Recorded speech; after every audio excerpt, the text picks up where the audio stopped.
Hello, hi guys! Magandang hapon sa inyo lahat. This is Chin Rodriguez from sa Great Channel, a faith healer, also tarot reader. And of course guys, maraming salamat po sa mga walang sawang pagsuporta sa aking channel. And of course, don't forget, this reading is a general reading lamang. Hindi lahat makaka-resonate.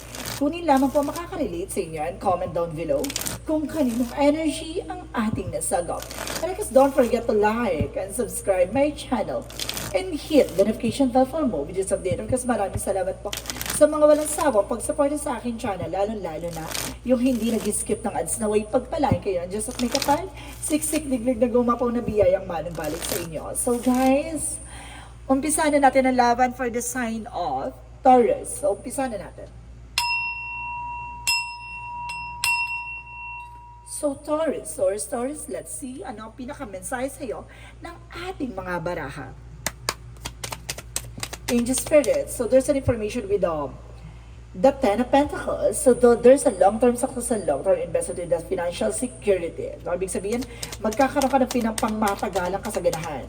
The Queen of Cups for healing. So maaaring magkakaroon ka na ng healing from sacrifices or the pain. And of course, there's a Three of Cups for a third party or something.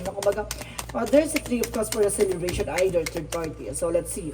The strength card is a confidence. So, ibig sabihin dito, maging malakas ka, maging matibay ka, no? Sa lahat ng hamon ng buhay. And because there's a Queen of Swords, a bigger picture of yourself. Kung baga tinitignan mo ni sarili mo, 5 years, 10 years from now, napakalayo na sa dating ikaw. At the same time, there's a King of Cups, there's a devoted supportive person. May taong sumusupport at gumagabay sa'yo, no? So, let's see what is the Ten of Pentacles. What is the Ten of Pentacles? There's a Two of Cups. About sa partnership. So, ibig sabihin talagang pangmatagalan ng inyong relasyon. Pangmatagalan ng inyong pagsasama. At pangmatagalan ng inyong kasaganahan. At the same time, there's a judgment for a wake-up call. So, ibig sabihin, ginigising ka sa katotohanan na magkakaroon ka na ng healing, no?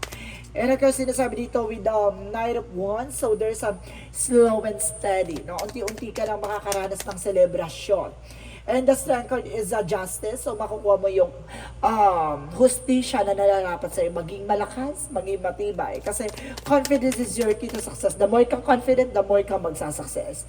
And because the Knight of Swords and the Queen of Swords, so nakikita mo na yung magiging possibilities. Kaya nagkakaroon ka ng anxieties. Kumbaga, dami mo kasi iniisip na nag-overthink ka. So let's see what is the King of Cups. So there's an information with the Ace of Swords, a mental clarity, and there's comes a breakthrough. Now, magtatagumpay ka sa larangan ng pag-ibig. So let's see what is the Ten of Pentacles and the Two of Cups. So there's an information with the Moon card. So there's a lot of dream coming true. Now, maraming matutupad yung mga pangarap mo at maaaring kumbaga magdala sa pangmatagalan na sitwasyon mo. So, let's see what is the Queen of Cups and of course the Judgment. So, there's a Ten of Swords. Mag-ingat ka kasi may babaeng nagbabackstab sa'yo. Mag-ingat ka. There's a mother figure. No? So, let's see what is the Three of Cups and the Knight of Wands. So, there's an information with the Knight of Swords. So, there's a success driven. So, kumbaga, slow and steady. Pero, di ba, yan may slowly but surely. Pero bibilis yung takbo sa eksena na to. No? Kumbaga, akala mo, kumbaga, ang bagal-bagal ng sitwasyon, pero ang bilis-bilis. Pero, kumbaga, sigurado, no, yung takbo ng eksena. So, there's a strength card and of course, the Justice with the Nine of Wands. So, resilience. So, ibig sabihin dito, kailangan tahimik ka lang. No, ang Lion, Tiger, kumbaga, bago sumunggab yan, kailangan sigurado sa ataking eksena. Ganun dapat ikaw, no? Kailangan maging balancing at kalmado. No, wag kang agresibo. So, let's see. What is the Queen of Swords and the Knight of Swords? So, there's an information with the Hangman, no? Kumbaga, you're feeling stuck, no? You're lutang ka, no? Kumbaga, hindi ka makatulog, hindi ka makapag-isip or something, overthinking ka. So, ibig sabihin dito, there's a baguhin yung perspective mo or something. May mga bagay na kailangan gamitin mo ang iyong visions, no? At the same time, there's the King of Cups and of course, the Ace of Swords. There's the Ten of Cups, happiness. So, at the end of the time, magiging masaya ka. Ito yung kailangan mong alisin, no? Itong negativity. Pero, clear out natin yan. Let's see what is the outcome. Ang pinaka-outcome is the Temperance, sa perfect timing. So, may mga bagay na talagang ilalantad sa'yo ng ating Panginoon kapag talaga para sa'yo. At the same time, there is the full card of Leap of Faith. So, ibig sabihin, kumbaga tinitest ng ating Panginoon yung iyong pananampalataya at tiwala. Now, for the last card, So there is the Four of Cups, reevaluate or analyze. So kailangan mo munang pag-isipan bago ka mag-take ng action. So gusto kong i-clarify the Queen of Swords, the Knight of Swords, and the Hangman. Ano yung nagdudulot ng eksena na to? And because there is the Six of Swords, no? Kumbaga, okay, there's a Three of Swords. No? Marami na iinggit sa paligid mo. And of course, sinasabi sa'yo dito, mag-ingat ka. No? There's a transition. And of course, there's the World card. No? Napapalibutan ka ng mga inggitera. No? And of course, sinasabi sa'yo, there's a, kumbaga babaguhin yung, there's an insecurity. So, may mga inner insecurities ka na kailangan mong baguhin. And there's the World card by travel. No? Kumbaga, makakapag-travel ka dito at meron ditong taong gumagawa ng eksena. Ginagawa ka ng gayuma para, kumbaga, pumasok sa isip mo na mag-travel ka kung saan ka pumunta. There's a back and forth, no? Huwag kang, kumbaga, kapag nakapanaginip ka na para magka-travel ka o pupunta ka sa ganitong lugar, may tao kasi nga, kumbaga, nag-aano sa'yo na puntahan mo siya, no? Or pumunta ka doon sa lugar na yon, no? Kumbaga, may gumagawa ng hindi maganda sa'yo. So, let's see. Additional messages for career. Sa career mo naman, there's an information with Six of Wands. The victory is yours, no? Magtatagumpay ka with the Three of Pentacles, collaboration. Meron teamwork dito pagdating sa career and business mo, no? Pagdating naman sa relationship, so there's an information with the Page of Swords, no? They got more information. At the same time, there's a Nine of Pentacles, a blossoming abundance. So maaaring pagdating sa relasyon, kumbaga getting to know each other kayo, no? Kumbaga marami pa kayong tinutuklasan sa isa't isa at the same time, nagbo-bloom yun, no? Nagbo-bloom. So let's see, additional messages for health. Sa health mo, there's a Two of Swords. So there's a decision. Para nagkakaroon ka ng, kumbaga, there's an intuition. Parang nagkakaroon ka ng magulong kaisipan. No? Parang naguguluhan ka sa nararamdaman mo, something like that, na kailangan mo i-clear out. No? There's an intuition. Makinig ka sa inner voice mo. And see, there's a negative thoughts. No? Kumbaga, napapalibutan ka lang ng mga negatibong iniisip. Yun yung kailangan mo i-release. Kasi nakaka-apekto yan sa health mo. No? And because there's an information with the Ace of Wands. So there's a new beginning. So wag kang mag-alala, magkakaroon ka ng bagong simula dyan sa health na yan. So let's see what is the magical fairy messages for you. For magical fairy messages for you is love life. So malaking factor sa buhay mo ang love life. And there's a easy does it. So ibig sabihin na stop trying so hard and control everything. It's all, the door will open for you. So ibig sabihin may mga bagay na magbubukas na pintuan para sa iyo. Wag mong pilitin yung isang bagay na hindi pa para sa iyo o hindi para sa iyo, no? Kumbaga bitawan mo yung control mo sa mga sitwasyon. So hayaan mong mag-unfold yan naturally. So let's see what is the yin and yang oracle card. And there is an information with the limitation, fear. Alisin mo yung takot at pangamba mo. Kasi yan ang nagdudulot ng mga negative thoughts mo. And there is an present by abundance, no? Gratitude. Magpasalamat ka sa mga kasaganahan na ipinagkakaloob sa iyo ngayon. And of course, there is a faith. So talaga, there is a divine intervention. May paalala sa ating divine na sinusubukan ng pananampalataya at tiwala mo, no? So let's see what is Archangel Michael messages for you.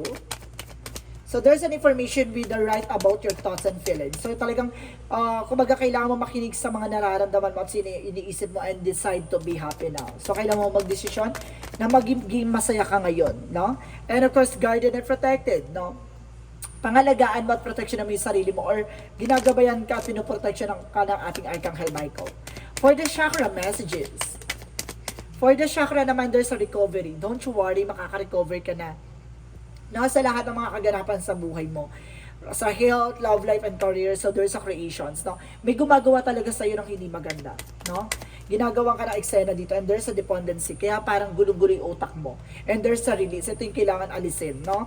Kumbaga, meron ditong gumagumugulo sa utak mo. Or either sa person mo. Ginugulo yung utak ng person mo. So let's see, nothing is yet set in stone. So hindi pa napapanahon sa ngayon. Na may mga bagay na hindi pa napapanahon sa ngayon. Nothing is yet set in stone. And of course, the communication clearly, communication is the key, sorry. Communication, kailangan mo makipag-communicate sa person mo at the same time sa mga tao sa paligid mo. And of course, balance is spiritual and practicality. So see, kailangan maging balance ka, mamaya hindi pala yung for medical, for spiritual pala yung nararamdaman mo. You need to be think wise, no? So let's see what is additional messages. And there's an information with crystal. So makakatulong sa yung mga gemstones like amethyst, tiger eye for to boost your confidence, and of course evil eye to block the curses, yung mga inggit, yung mga ganyan. At the same time yung mga citrine, no, para ma-enhance ang yung abilities. At the same time there's an information with the yoga, no, kailangan mo na exercise, and of course tamang diet, stretching, gano'n. So let's see what is additional messages for angel spirits. So there's an information na sinasabi na there's a big picture thinking. So dapat tinitignan mo yung mga magiging possibilities of yourself, no? Kung tignan mo yung magiging kahihinat na 5 years, 10 years from now, kung asa ka na sa sitwasyon, no? Kumbaga maganda na ba ang kalagayan mo, masagana ka na ba, at the same time weight of the world, no? Kumbaga may mga bagay na hindi mo dapat binibitbit, lalo-lalo na kung alam mo nagpapabigat sa'yo, no? Mag-set ka ng boundaries na kailangan mong bitawan, pakawalan nyo ng mga nagsisilbing balakid, no? Sa mga plano mo. So let's see what is Archangel. Archangel Raphael, there's a divine intervention. May paalala sa iyo ang ating divine, no? And there's an organic food. So kailangan po ng fruits and vegetable. And of course, mga herbal, ha? So, ibig sabihin, kailangan mo ng mga organic foods like fiber, no? Mga matataas sa fiber. Kasi nakakasama sa kalusugan mo ang puro meat and of course, puro mga junk foods. So, there's a success, no? Magsasuccess ka at the end of the time, and there's a death card for an ending and a new beginning, a transformation. Parang babaguhin ka na magsasuccess ka someday. Kumapit ka lang, no? Parang sinusubukan ka dito ng ating universe, rather ng ating Panginoon na patatagin ang loob mo at palakasin ang iyong spiritual, no? So let's see what is the energy. The energy is women holding a heart. So yung may taong may hawak ng puso mo, at the same time there's a deceit. I told you, may kumukulam sa'yo. See, mangkukulam mo, tsura. Kita mo yan, tsura, di ba? Ang creepy. So, yun yung kailangan mo, no? Kailangan mong solusyonan. There's an anxiety. Ito yung nagdudulot, may gumagawa sa'yo para magulo yung utak mo. So, let's see. What is additional messages?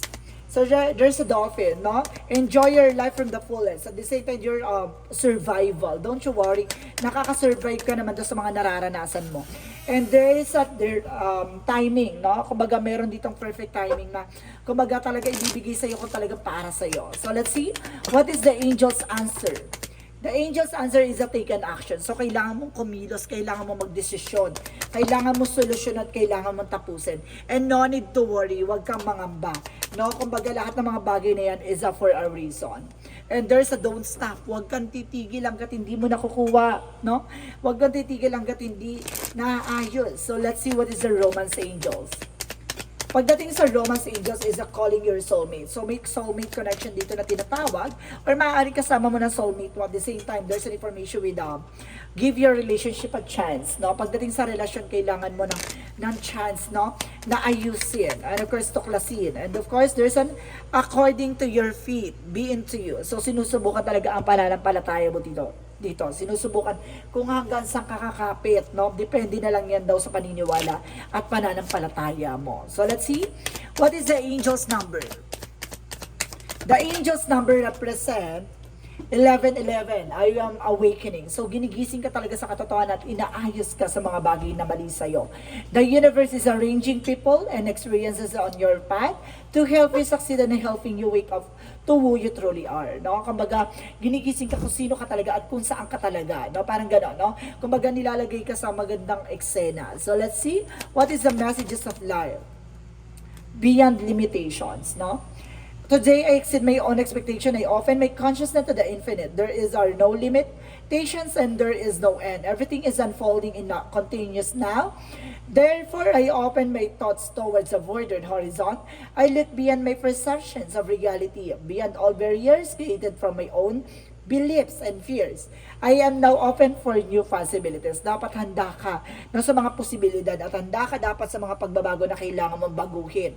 No, kailangan mong umpisahan alisin ang nagiging balakid sa mga pangarap mo.